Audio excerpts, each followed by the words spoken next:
L'alternative citoyenne ivoirienne, par la voix de sa présidente Pulchéri Balé, a animé une conférence de presse le vendredi 15 novembre dernier à Abidjan, jour de la célébration de la journée de la paix, pour tirer la sonnette d'alarme sur la situation sociopolitique du pays à 11 mois des élections présidentielles de 2020.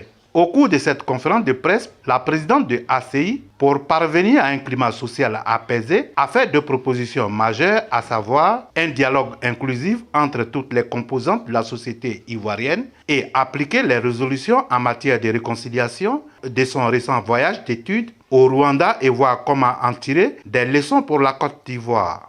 Cette conférence de presse est une conférence bilan sur la réconciliation, car nous sommes maintenant à 11 mois des élections sans qu'un minimum n'ait été acquis pour des élections apaisées. Les dernières élections locales ont été très édifiantes pour avoir une idée de ce que pourrait être 2020.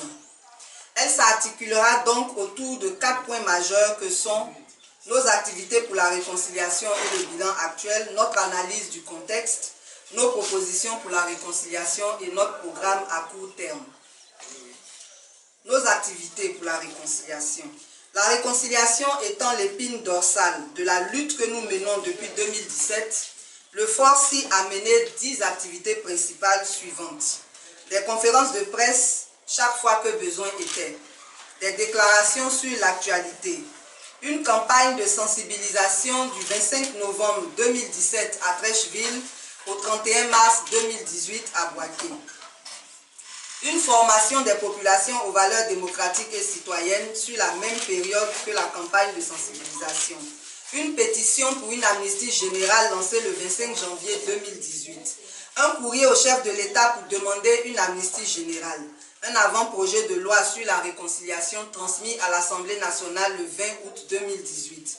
Une proposition pour la réforme de la CEI en février 2019.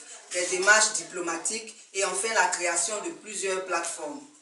Action pour la restauration de la dignité humaine, ARDH le 13 septembre 2018 pour accentuer la lutte sociale.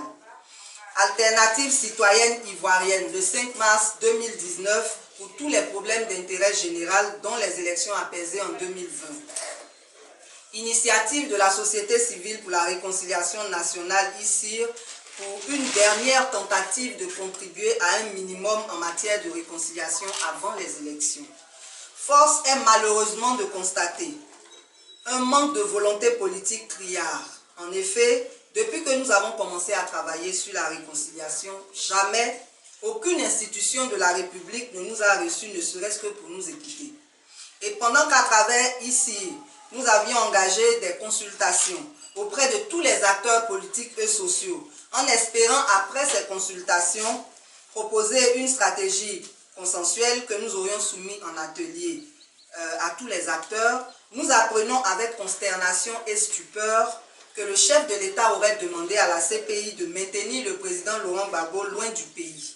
Parallèlement, le ministre Charles Blé Goudé est poursuivi en Côte d'Ivoire. Tous ces actes sont non seulement de nature à accentuer les tensions politiques, mais ils sont évidemment des preuves que le pouvoir d'Abidjan ne veut pas en réalité de la réconciliation.